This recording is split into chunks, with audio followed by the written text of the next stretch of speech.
Bon, aujourd'hui, on va traiter cet exercice qui se rapporte à la deuxième loi de Newton pour un mouvement plan. Il s'agit d'un skieur sur un plan incliné. Lisons d'abord le texte. Et souligner les données, c'est très important. Un skieur de masse M est égal à 80 kg se trouve immobile en haut d'une piste de longueur L égale 120 mètres et d'inclinaison alpha est égal à 15 degrés, bien sûr, par rapport à l'horizontale. Il se laisse glisser sans pousser, c'est-à-dire sans vitesse initiale, sans force initiale, et atteint le bas de la piste 15 secondes plus tard. Après, donc, 15 secondes, c'est le temps mis pour parcourir les 120 mètres. On admet que la force de frottement est constante.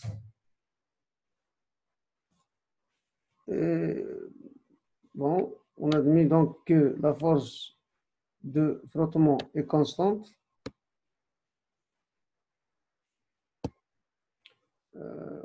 Donc, s'il est constante, on va répondre maintenant aux questions. Indiquer de manière claire et directement sur le dessin toutes les forces qui agissent sur le skieur. Direction, sens et nom. Calculer la vitesse maximale du skieur en bas de la piste. Calculer l'intensité de la force de frottement. Calculer la vitesse du skieur 10 secondes après son départ.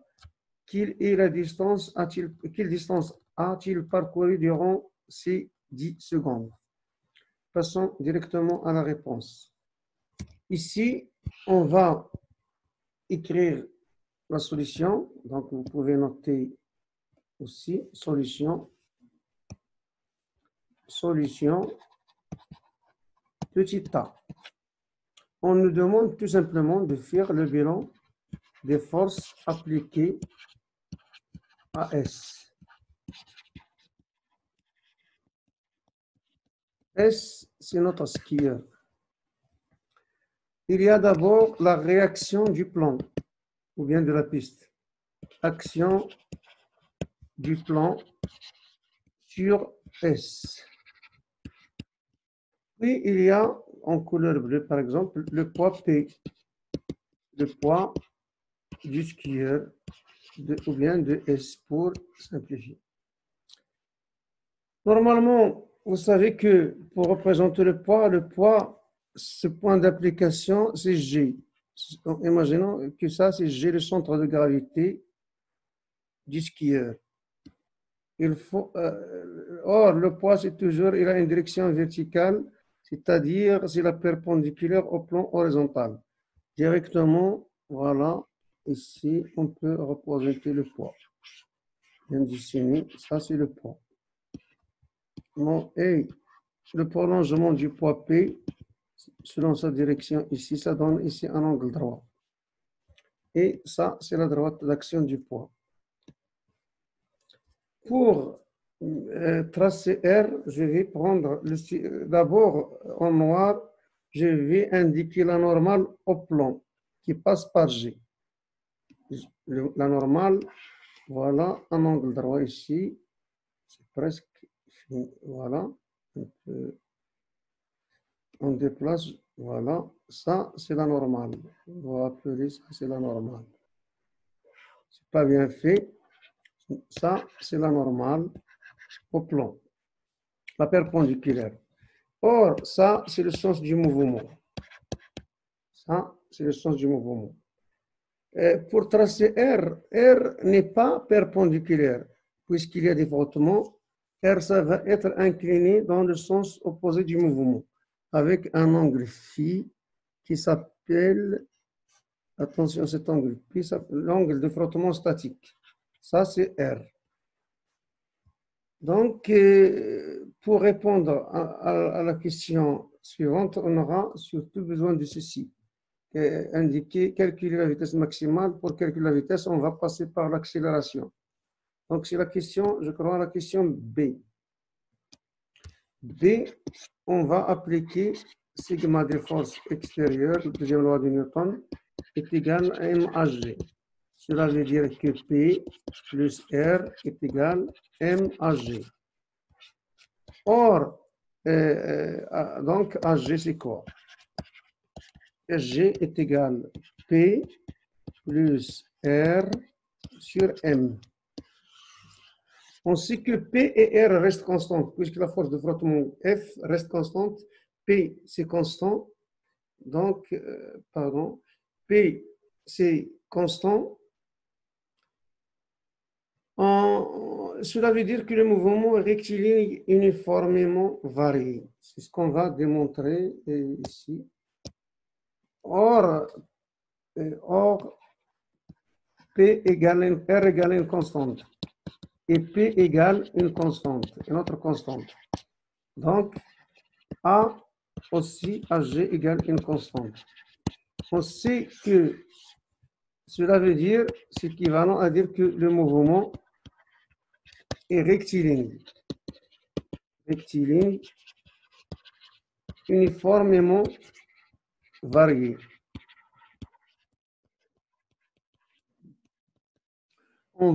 Donc, si, ça y est, ça suffit pour trouver la vitesse.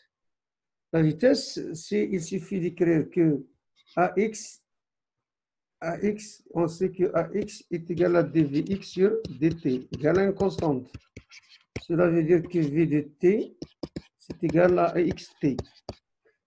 Cela, V0 est nul, plus V0 ici, mais égal 0. Cela donne aussi l'équation horaire. X de t est égal à 1 demi de axt au carré. Plus V0 qui est nul, V0t, mais c'est V0 c'est nul.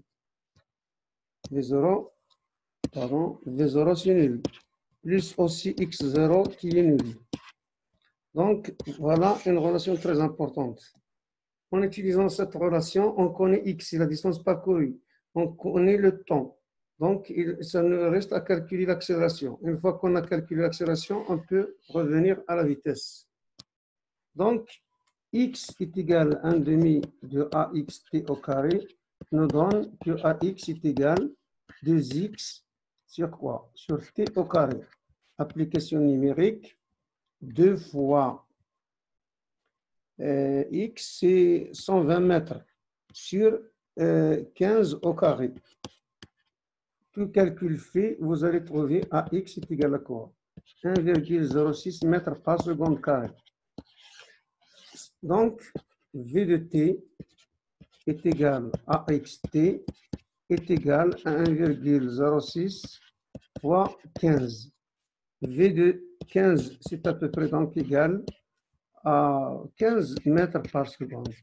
On peut dire que l'accélération est à peu près égale à 1 mètre par seconde carré. La deuxième question, calculer l'intensité de la force de frottement. Ah, là, c'est un peu ridicule.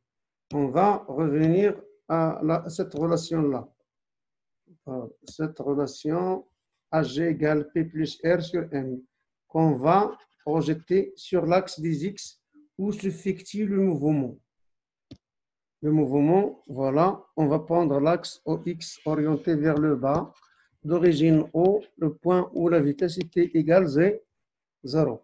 En projetant ça, faites attention, la projection de R, c'est quoi? C'est la projection sur OX, la direction parallèle à OX. C'est ça. On l'appelle Rx égale moins F, moins parce que la projection est opposée, la direction de F est opposée à X. Elle se pose d'abord au frottement.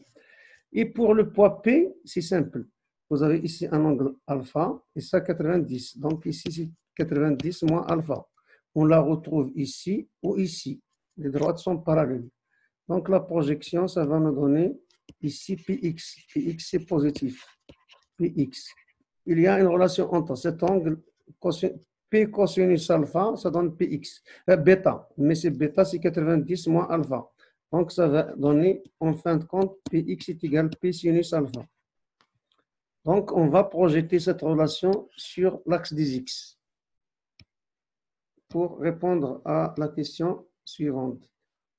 Pardon, ici, on revient ici, le jaune. C'est la question B, calcul C. Force de frottement. AX est égal Px plus Rx sur M. C'est la projection directement. AX égale à quoi? Mg sinus alpha moins F sur M. Qu'est-ce qu'on cherche? On cherche F.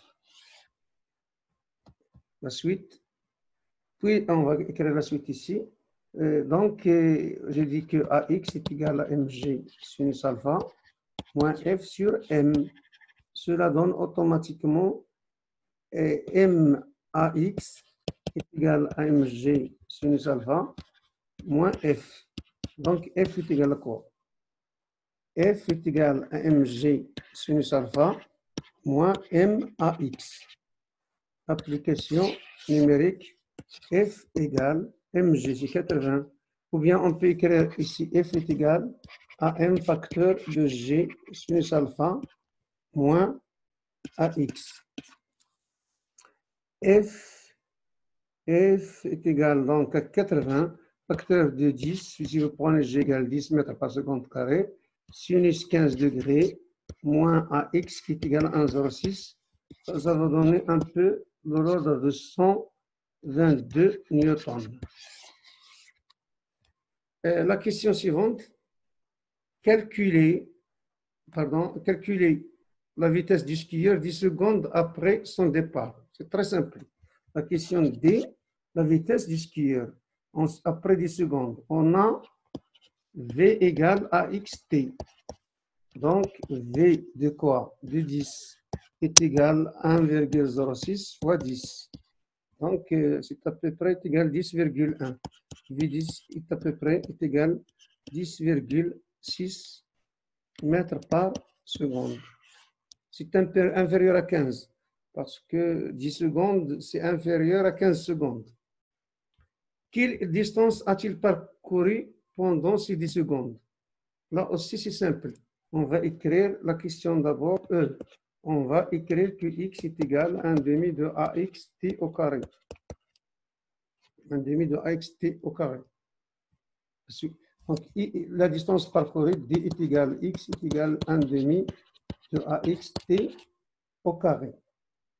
Oh, on a déjà AX, donc X, D égale X est égal à 1 demi fois 1,01 fois 10 au carré. Ça, c'est à peu près égal à 1. 10 au carré, c'est 100. 100 sur 2.